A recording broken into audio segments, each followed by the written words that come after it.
Hello, welcome to Lee's Lighthouse. I'm LeighFelton, and on this YouTube channel, this is where we talk about everything related to authentic leadership and responsible and ethical AI. Today, we're going to talk about something that, as many of you know, is very close to my heart, and that is thinking about the impact of technology, especially advanced technologies and emerging technologies like AI, machine learning, predictive analytics on marginalized communities. And the thing that I want to briefly get into is I had an interesting conversation. So, part of several roundtables lately, especially as ChatGPT and generalized AI, is something that is seemingly everywhere on everybody's mind. Everybody's using it. But also, as people start thinking about AGI, and that is artificial general intelligence as well. And so AGI, this newer term, is something that is being used to describe AI technologies that can almost present themselves in a human-like presence. And so people are using this term AGI. And so don't confuse AGI, which is general AI chatbots, and you have various types of chatbots, as well as other AI systems that present themselves in a very human-like manner. But you also have generative AI, which is specifically focused at things like large language models, specifically talking about bringing back and initiating content based on a query or search or request that you've made to the AI. So it's going through and it's looking at all of this language and this context and this, these various, content, and it is compressing it in a way and adding a twist on it to answer a specific question and come back with your essays or your stories or even your jokes. And so that's generative AI. And obviously, generative AI is part of what would be considered AGI. Okay, so now that we've done the basics, so I was in a roundtable discussion and the question of Elon Musk came up. And now I care deeply, sincerely about the impact in the future of AI technologies, especially on marginalized communities and especially on Black and African American communities. And so when this question came up in discussion, it was addressed towards, well, Elon Musk wants to put some parameters in place and wants to pause AI technology and development. And, because there's this great risk factor involved with it, there's these things that we should investigate before we start really continuing to allow this out in the public and to be used. And one would think, well, don't you agree with Elon Musk? Shouldn't we pause the development of these technologies until we actually can understand with this rapid, I mean, since December, the rapid evolution of AI technologies that are available to the everyday citizen, all people, public who actually have access to technology. I won't get into the whole economic divide situation, but so for people who have more access to technology, that this is just something that has become an everyday phenomenon. So, wouldn't you want to have us pause and critically think about the impacts of this before we continue to release newer and newer and newer versions? My answer to that is actually no.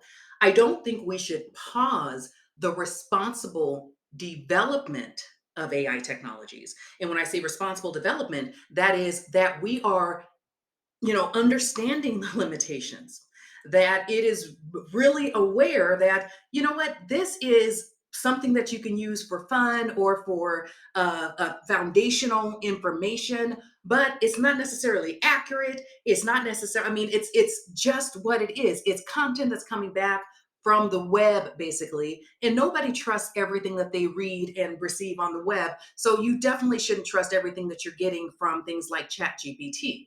But I don't think that the pause on development to allow, what is Elon Musk's platform? I think he's coming up with something called Truth AI or Trustworthy AI or something like that. So he can come up with something that he can, potentially prosper on, and it's not going to be any less biased or truthful than any other technologies that are out there. It just gives him a chance to catch up. And so, no, I don't think we should pause. I think that we need to consider driving awareness as to the use of these technologies. Too many people truly think that, oh, this technology can just deliver my essay on the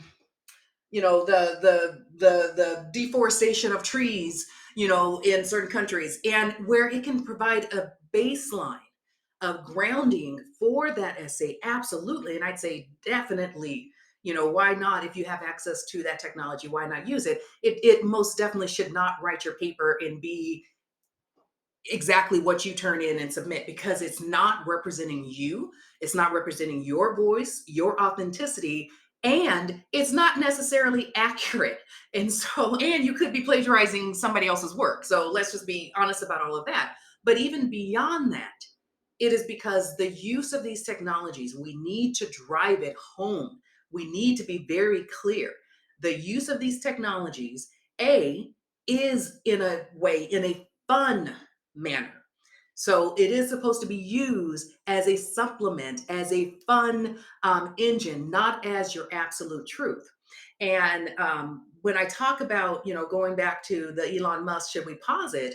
It really is about driving awareness as to the limitations, about being transparent as to the inaccuracy of the technologies, of the early stage of the development, of the fact that even if you look at the context and the content of what it's providing, that it's being based on just historical data, which we know is not always accurate. Is there's too many things that have been erased from history and from contributions of many communities in history. And so, yes, I would say use it as a foundation, but let's drive awareness first and foremost as to what this technology can be yet leveraged for and what are the limitations of the technology. And then, second, it's up to each one of us individually to take responsibility and to be accountable for how we're using the technology. And I hate to say it, but if you are trusting in something that's coming from online to give you an absolute whole truth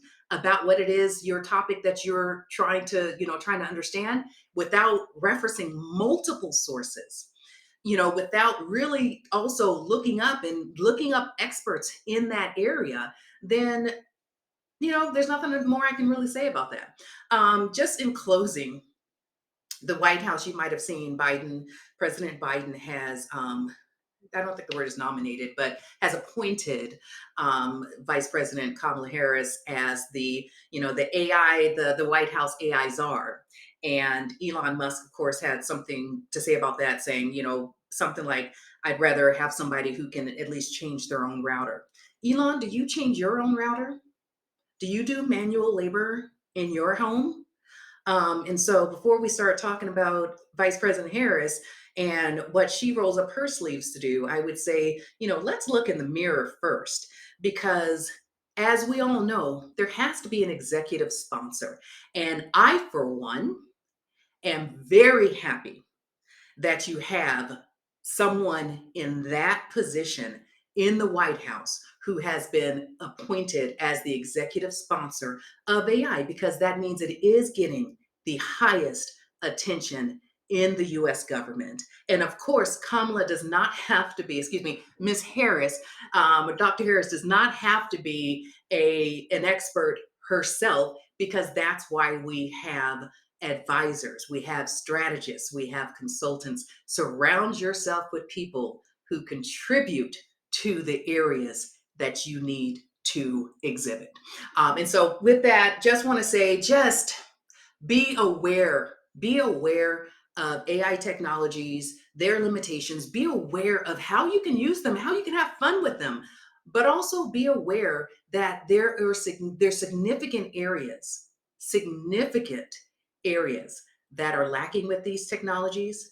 And in order for us to not only hold the companies accountable for the technologies that they're producing and how they're producing it, but also holding ourselves accountable for how we're using these technologies. And if these technologies are coming back and you're getting a quote from ChatGPT saying, "Hey, you're not my friend. I've been a good chatbot and you haven't been nice to me." It's technology. It is a program. I mean, seriously, it's not thinking. It's not thinking. It is just a bunch of trained algorithms that are coming back, and it's feeding you these, compressed pieces of data. So don't take it personally. If I can just end with that and say, don't take it personally. It is just an it. It is just an it. So, with that, just want to say thank you once again for joining me for Lee's Lighthouse. I hope there was something that I said that was either enlightening, entertaining, or maybe just have you questioning and pushing back just a little bit more, and being present and aware of the things that are impacting you on a daily basis. So, thank you so much for joining. Please subscribe to my channel, and I look forward to talking to you next time. Goodbye.